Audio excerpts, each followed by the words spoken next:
नमस्कार, राम राम आणि जय महाराष्ट्र। कुटुंबातील एखाद्या व्यक्तीवरून आपल्याला या गोष्टी समजतात की त्या कुटुंबातील सगळ्या व्यक्तींचं मत किंवा त्यांच्यावर झालेले संस्कार हे कसे असतील। होय मित्रांनो, आपल्याला आज या व्हिडिओमधनं हेच बघायचं आहे की जितेंद्र आव्हाडापेक्षा त्यांची पत्नी खूप डेंजर आहे ह्या वैचारिक बाबतीमध्ये किंवा विचाराच्या बाबतीमध्ये। आता तुमच्या पुढे जितेंद्र आव्हाड आलं की तुमच्या तळपायाची आग हे मस्तकाला जाईल।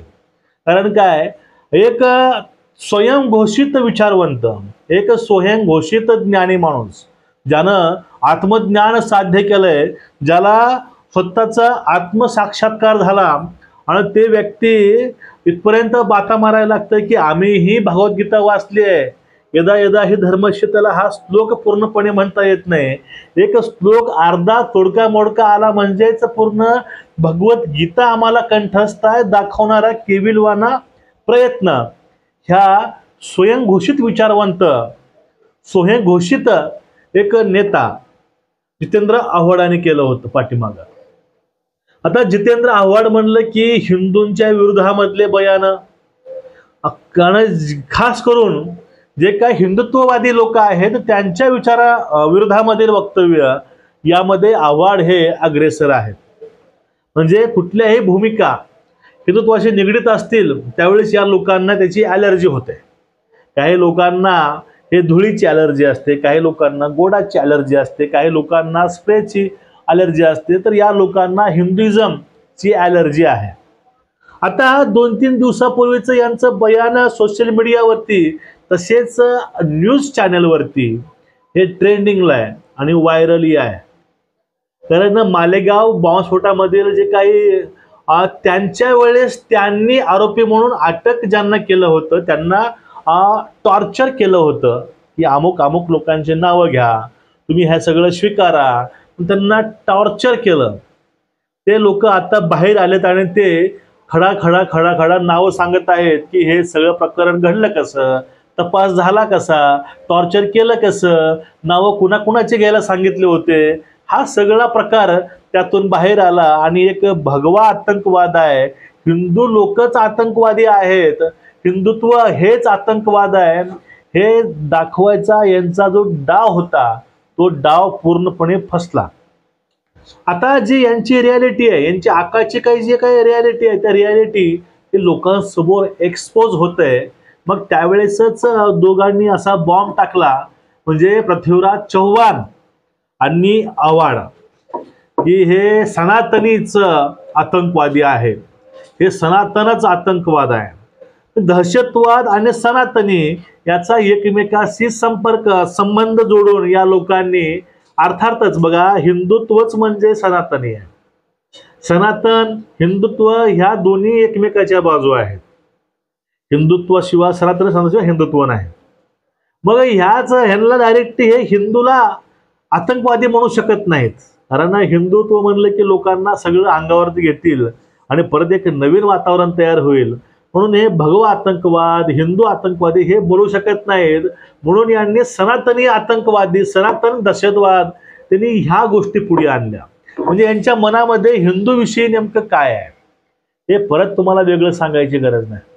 बघा आता सगळ्यांना हे जे काही मीडिया ट्रायल चालू होतं हे चुकीचं आहे की बरोबर आहे, हे पूर्ण भारताने बघितलंय आणि महाराष्ट्राने बघितलंय की नेमकं हे लोक आपला स्वतःचा अजेंडा टिकवून ठेवण्यासाठी कुठल्या थरावरती जातील आणि कसे कसे नेरेटिव्ह सेट करतील हे पूर्ण भारतानं बघितलंय। यांचे आका, यांचे मोठे आका म्हणजे राहुल गांधी हे नेरेटिव्ह सेट कसे करतात हेही सर्वांनी बघितलंय आणि त्यांचे ते फेक नेरेटिव्ह आता सुप्रीम कोर्टानंही तोंडावर पाडलेत। कारण जे हे नेरेटिव्ह आहेत, ते आरोप आहेत, ते आरोप तुम्ही सदस्य आहात संसदेचे, तुम्ही जाऊन तिथे मांडू शकता, पण तुम्ही ह्या गोष्टी सोशल मीडियावरती मांडू शकत नाही जर तुम्ही खरे देशभक्त असाल तर। मग आता देशाच्या विरोधामध्ये किंवा जी ही सिस्टम आहे याच्या विरोधामध्ये हे लोक बोलतात। आता फक्त मला तुम्ही एवढं सांगा की संविधानाच्या अधीन राहून किंवा त्यांच्या अधीन जे काही संस्था आहेत, गव्हर्नमेंट संस्था, ते हे संविधानिक, त्यामध्ये सुप्रीम कोर्ट आणि पूर्ण ज्युडिशरी त्यामध्ये येते। हे पूर्ण कोर्ट, दिवाणीपासून तर सुप्रीम पर्यंत हे सगळे कोर्ट हे संविधानिक आहेत. ईडी, सीबीआय, त्यानंतर तुमचं निर्वाचन आयोग म्हणजे निवडणूक आयोग हेही संविधानिक आहे. मग ह्या संविधानिक वास्तूवरती, संविधानिक कॉर्पोरेशनवरती हे व्यक्ती हे संविधानिक बसलेले असतात. मग तुम्ही ज्या वेळेस त्या चोर आहेत, त्या चुकीच्या आहेत, त्या पूर्णपणे फेल आहेत, लोकशाही मेली, भारताची अर्थव्यवस्था ही मृत आहे, डेड आहे, हे बोलणारे किती संविधानाचा मान ठेवतात, किती संविधान मानतात, हे तुम्हाला काही वेगळं सांगायची गरज नाही. आता हे जे काही बोललो आपण, हे आव्हाडाविषयी बोललोय आपण की बाबा आव्हाड हे असे आहेत, तसे आहेत. आव्हाडांचं नेतृत्व, आव्हाडाचं जे व्यक्तिमत्व नेहमी हिंदू लोकांच्या विरोधामध्ये आहे. त्यांनी कधीच आपलं स्टँड हे हिंदूच्या बाजूने ठेवलं नाही. एक राजकीय गोष्ट वेगळी आहे, पण एक माणूस म्हणून सुद्धा आव्हाड कधीही हिंदुत्वाचा पुरस्कार करत नाही. मग आता यांची पत्नी ऋता आव्हाड, आता आव्हाड असा हुकलेला आहे, सटकलेला आहे, पण त्यांची पत्नी जर चांगली असेल म्हणजे वैचारिक असेल, अशी नसेल असं वाटलं होतं. पण काल बघता बघता यांचा एक मला व्हिडिओ समोर आला, तो 10 महिन्यापूर्वीच आहे आणि तो व्हिडिओ हा सोशल मीडियावरती अवेलेबल आहे. तो मला स्किप करताना दिसला आणि तो तुम्हाला दाखवावं, तुम्हाला दाखवून तुम्हाला ही गोष्ट ती कळली पाहिजे की बाबा हे कुटुंबच पूर्ण सडलेल्या मानसिकतेचं आहे. आता झालं असं बघा, त्यांनी ओसामा बिन लादेन आणि आपले अबुल पाकीर जलालुद्दीन अब्दुल कलाम म्हणजे अब्दुल कलाम विषयी त्यांनी दोघांचं कंपॅरिझन केलंय. म्हणजे कलामची तुलना त्यांनी ओसामा बिन लादेनशी केली आहे. म्हणजे कशी केली की हे दोन्हीही व्यक्ती लहानपणी असे नव्हते. म्हणजे लहानपणी सगळे लहान होते, लहानपणी मी 38 वर्षाचा नव्हतो, लहानपणी मी लहान होतो, असं उद्धव ठाकरे बोलतात. म्हणजे सगळे जनरली लहानपणी लहान असतात आणि लहानपणी तो पुढे काय होणार आहे हे कुणाला माहिती नसतं. कारण आपलं जे काही संस्कार, शिक्षण, त्याचे एक गट्स, त्यातून तो पुढलं आपलं क्षेत्र निवडतो. पण या ठिकाणी लहानपणी अब्दुल कलाम हे सायंटिस्ट नव्हते आणि लहानपणी ओसामा बिन लादेन ही आतंकवादी दहशतवादी नव्हता. आता हे आतंकवादी का बनला, त्याला समाजानं बनवलं. आता तो समाज अब्दुल कलामला अब्दुल कलाम बनवतो, तो समाज देशभक्त एक मोठा असा सायंटिस्ट बनवतो, तो समाज अब्दुल कलाम जो काही तो ओसामा बिन लादेन आहे तो हे बनवतो. मग या ठिकाणी यांना एवढं कळलं पाहिजे की नेमकं कुणाकडून काय घेतलं पाहिजे हे त्याच्यावरती अवलंबून असतं. पर्याय हे भरपूर असतात. कलामांनी पर्याय हा देशसेवेचा निवडला आणि बिन लादेननं पर्याय हा देश विघातक कृत्याचा निवडला, आतंकवादाचा निवडला. मग ह्या दोन्हीही भिन्न भिन्न लोकांचं कंपॅरिझन होईल का? हो, होणारच नाही. आता मग यांनी काय बोललेत माहितीये का, आता एखाद्या वेळेस आपण काय म्हणतो, बाबा तुम्ही हे चरित्र वाचा, तुम्ही अब्दुल कलामांना वाचून घ्या, एक वेळेस तुम्ही भगतसिंगांना वाचा, तुम्ही भगवद्गीता वाचा, तुम्ही संविधान वाचा, तुम्ही वेद वाचा, तुम्ही धर्मग्रंथ वाचा, तुम्ही असे आत्मवृत्त वाचा, त्यातून तुम्ही काहीतरी घेऊ शकाल.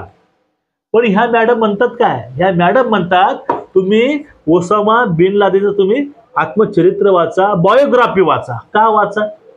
तुम्ही त्यांनी काय बोलले तुम्ही ऐकून घ्या, तुम्हाला मी ऐकवतो.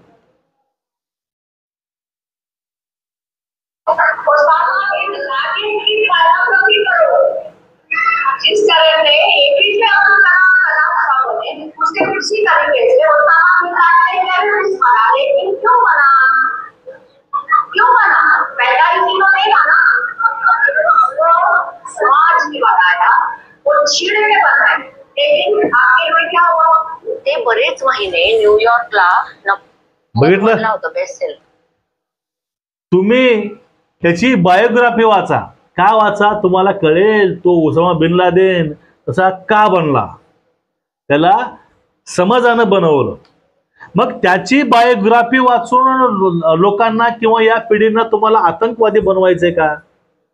अहो, जो व्यक्ती एखाद्या आतंकवाद्याला आपला आदर्श मानेल, त्याची बायोग्राफी वाचेल, त्यावेळेस तो नेमका काय म्हणून पुढे येईल. ज्या डोक्यामध्ये पण तेच देशाविरोधामधले, समाजाविरोधामधले विचार त्या डोक्यामध्ये असतील आणि तो सुद्धा असेच कृत्य करत ते समोर येईल. कारण त्याचा आदर्श हा ओसामा बिन लादेनची बायोग्राफी आहे. मग या लोकांना नेमकं समाजामध्ये पेरायचं काय, नेमकं लोकांना ह्या साध्य काय करायचं.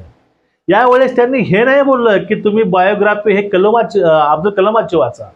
ते सांगितले की बायोग्राफी तुम्ही ही अब्दुल कलामांची वाचणं, तुम्ही त्यांची वाचून घ्या ओसामा बिन लादेन, तुम्हाला कळून जाईल की ओसामा बिन लादेन का बनला. तुम्ही काय बनणार आता या विषयावरती, तुम्ही काय बोलणार. निशब्द. कारण आव्हाडाची जी सडकी बुद्धी आहे, अशी सडेली बुद्धी त्यांच्या पूर्ण कुटुंबाची आहे का, इथं असा सुद्धा तुम्हाला एक प्रश्न पडला असेल.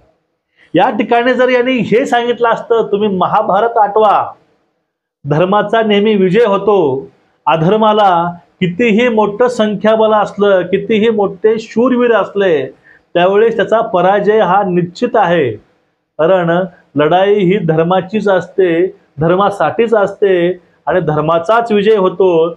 धर्मावर अधर्म कधीही विजयी होऊ शकत नाही. तुम्ही त्या ठिकाणी हे सांगू शकला असता. तुम्ही कलामाचं आत्मचरित्र वाचायला लावून तुम्ही हे सांगितलं असतं, तुम्ही गरीब कुटुंबातील व्यक्ती एक असा मोठा पदावर जाऊन बसू शकतो, तो सायंटिस्ट होऊ शकतो, तुम्ही हे लोकांना सांगू शकले असता. तुम्ही दाखवलं काय की ओसामा बिन लादेनला लोकांना ओसामा बिन लादेन बनवलं. तुमचं एकूणच या विषयावरती मत काय, नक्कीच व्यक्त व्हा, व्हिडिओ शेअर करा आणि चॅनलला सबस्क्राईब करा. नमस्कार.